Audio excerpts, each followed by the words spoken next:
eu vou trazer o nosso convidado para cá, para a gente poder conversar um pouco com o Frei Sérgio. Boa noite, Frei, tudo bem? Boa noite, professor. Tudo bem, graças a Deus. Tudo. Desculpa qualquer coisa, eu só não esperava que eu fosse me emocionar um pouquinho. É normal. É, Somos humanos. somos humanos. Frei, eu quero começar a conversar com um amigo sobre um assunto que eu não gostaria de ter que conversar, mas me cai a obrigação de conversar. Eu hoje entrei em contato com alguns amigos meus, eu não vou citar os nomes deles até para não prejudicar eles, que são ligados a uma ordem católica, que eu também não vou dizer qual é essa ordem, mas uma ordem com forte tradição no campo da educação. E aqui eu já falei demais, inclusive. E eu entrei em contato com esses amigos porque eu queria contatos de pessoas que pudessem falar com a gente nas lives do dia, porque eu já estava garantido com seu nome na live da noite. E um desses amigos me disse assim: Viaro, tu vai me desculpar, mas não vai ser possível porque tem gente que está comemorando a morte do Papa. E isso me deixou profundamente incomodado. Profundamente incomodado. Eu sei que nem Jesus Cristo foi unânime, mas saber que dentro do próprio catolicismo tinha gente que estava nesse ponto, eu queria lhe ouvir como que isso pode ser possível, mesmo que isso seja, acredito eu, uma minoria. Mais uma vez, obrigado pela sua presença.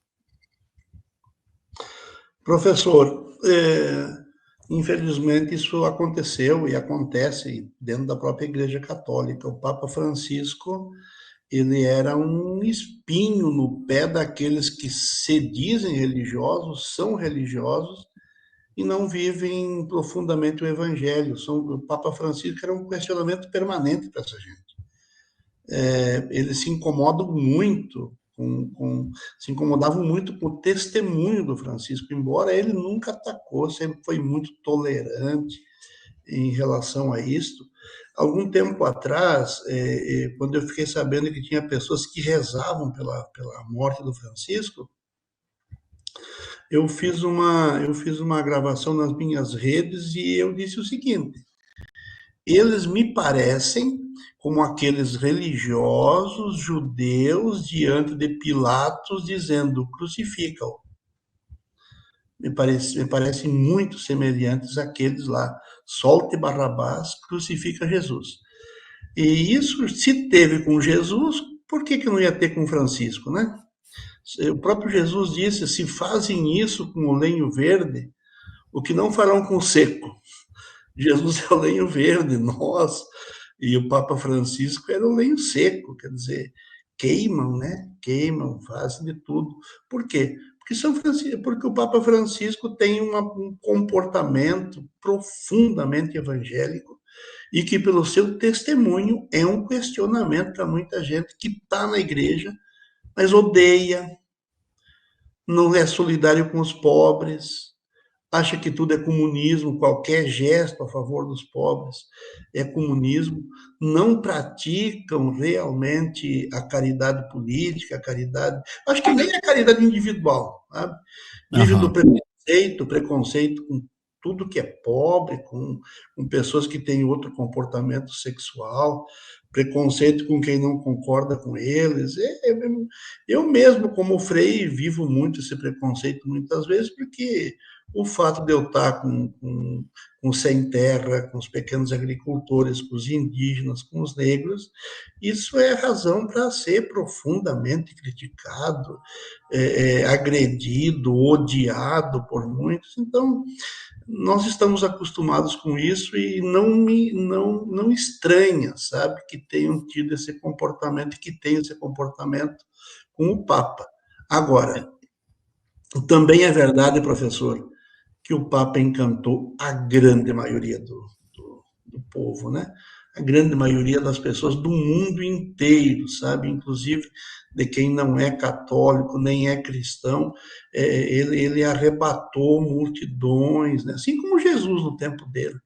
Então, eu acho que é um belíssimo de um sinal para nós, e é importante porque acaba representando essa mensagem do Francisco, acaba representando uma derrota para essa gente que não conversou durante o dia, porque esse pessoal acaba apoiando o fascismo, às vezes nos seus colégios acaba sendo chocadeira dos políticos da burguesia que depois nos envergonham no Congresso Nacional, muitos passaram por colégios católicos, né? Tiveram uma formação do catolicismo e depois estão explorando o povo, não estão com sensibilidade nenhuma com o povo, muitos vão para a política, entram na corrupção, eles têm que se incomodar mesmo com o testemunho de Francisco, eles têm que se incomodar mesmo. É bom que o testemunho de Francisco os incomode. E eles acabam tendo, muitos deles, tendo posições fascistas, ajudando a sustentar posições fascistas, que não são coerentes sequer com a doutrina mínima da Igreja Católica, nem sua doutrina social, nem sua doutrina teológica, né? Porque a sinodalidade faz parte, a colegialidade, a irmandade, a fraternidade é o que nós temos de mais profundo na nossa doutrina, com fonte bíblica e com alicerçada na longa tradição da Igreja. É, a Então, gente eu sim, queria. Não, eu queria só para o pessoal não achar assim que eu falei alguma coisa e não mostrei nada. Eu quero mostrar aqui, porque eu não quero até falar para a comunidade aqui, eu não vou passar a live toda falando com o Frei sobre essa gente que odiava o Papa Francisco. Não, isso aqui é apenas o início da conversa e a gente vai falar sobre as coisas boas e sobre as expectativas daqui para frente. Mas para finalizar essa parte da conversa, eu vou colocar aqui alguns registros que nós temos no nosso próprio site, né, no DCM, que são lamentáveis, mas que a gente tem também que expor essas pessoas de alguma forma.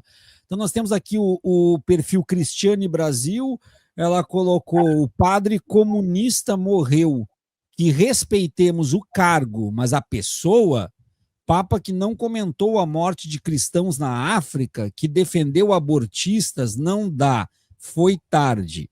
Depois a gente tem o Didi News, morre o Papa comunista, agora ele terá que prestar contas a Deus, olha só, né? O Manual da Depressão postou: o inferno está em festa, Papa comunista do caralho. Eu estou lendo aqui, gente, bem como está escrito, tá? Depois nós temos a Marta Rosa: que Deus, com sua justiça, julgue essa alma comunista. Que o Papa Francisco tenha sido o primeiro e o último Papa comunista a pisar dentro da Igreja Católica. Depois nós temos a Sandra Sarai: Papa Francisco morre aos 88 anos de idade, fim da era comunista na Igreja de Roma. Relatório Brasil: chega ao fim a era do Papa comunista, progressista, woke e socialista. Isaac Newton nos ensinou que toda ação cria uma reação de mesma intensidade em direção oposta. Oremos para que o próximo Papa seja conservador e assim traga de volta à Cúria Romana a palavra de Deus. Tem um perfil aqui que o nome do perfil é Matei Mulher por conta de fake news da Silva. Olha que gente escrota, né? Agora que esse Papa Francisco comunista foi de arrasta, chega o oitavo para contar mentira e ajudar o capetão. Já estou ansioso para ver quem é o próximo. Se bobear, vai ser um trans, do jeito que as coisas estão.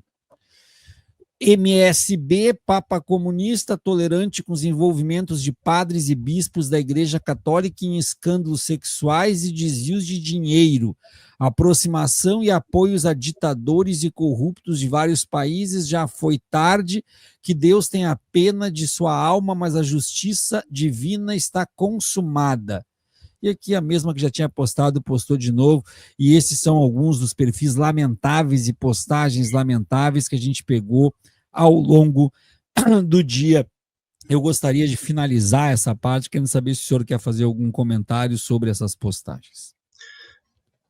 Pai, perdoai-lhes porque não sabem o que fazem, e perdoai também os que sabem perfeitamente o que fazem. Eles são e perdoar os próprios inimigos, porque eles são inimigos dos pobres e o Papa é a favor dos pobres, isso explica tudo. Isso explica tudo, exatamente. Frei, qual é a Não percamos sua. tempo com essa gente. É, exatamente. Frei, qual é a sua expectativa a partir de agora em relação ao conclave, em relação à substituição? Não sei se o senhor teve tempo de ver quais são os mais favoritos para a substituição e qual é a sua percepção. Eu sei que a Igreja Católica é uma coisa imensa, que dividida em várias partes, então sei que o senhor não tem como saber o que acontece lá dentro, isso não existe, aliás, é muito bem fechado, mas o senhor, como um líder católico, como é que o senhor vê e qual é a sua expectativa? Olha, professor, eu queria fazer uma reflexão primeiro, se você me permite. Claro, Eu com acho que nós certeza. estamos num momento de uma crise muito profunda na história da humanidade. E não é uma época de crise, mas é uma crise de época, uma transformação muito profunda, sabe? Uma transformação daquelas que abalam todos os fundamentos, inclusive gera muitas inseguranças, muitas incertezas, muitas dúvidas. É uma crise semelhante ao final do Império Romano, uma crise semelhante ao final da Alta Idade Média, uma crise semelhante ao final do século XVI, começo do século XVII.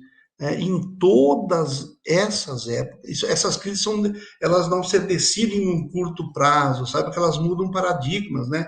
Elas se decidem no longo prazo. Né?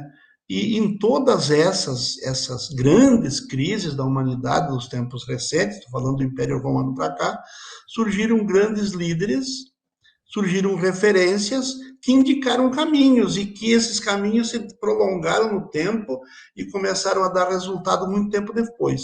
No fim do Império Romano foi São Bento que surgiu e recriou a organização da sociedade a partir do mundo rural ao redor dos mosteiros. No final da Alta Idade Média, o início da Baixa Idade Média, nós temos São Francisco de Assis, que se transforma num grande luzeiro daquele tempo, né? E vira um símbolo para onde as pessoas se agregavam para ajudar a superar aqueles tempos.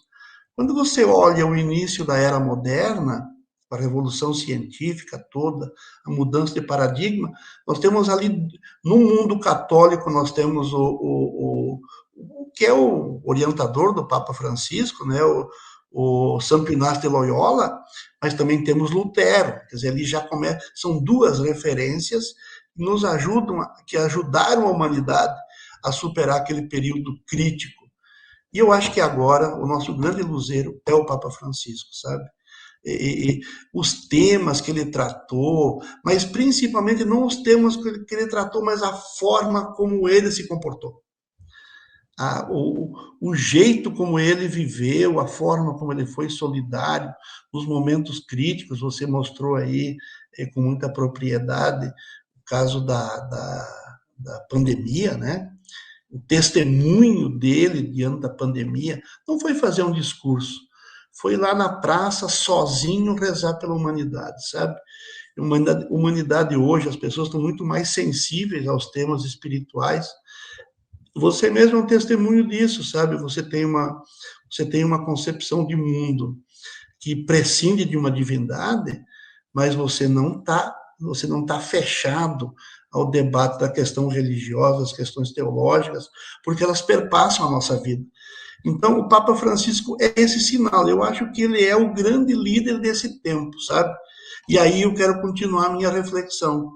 Essas pessoas, elas não passam muito rapidamente, não. O tempo do Francisco, eu diria assim, ainda não começou, nem sequer na Igreja Católica. Os ensinamentos, assim como estamos ainda vivendo o entulho doutrinário do Papa João Paulo II, que eu respeito como pessoa humana e como um ser humano, mas na condução da igreja, eu sou que tenho muitas críticas, que bom que a gente pode criticar, né? Inclusive os papas, né? Nossa formação religiosa não é uma formação de cordeirinhos, né? A gente tem que respeitar a nossa autoridade, mas isso não nos obriga a baixar a cabeça para tudo.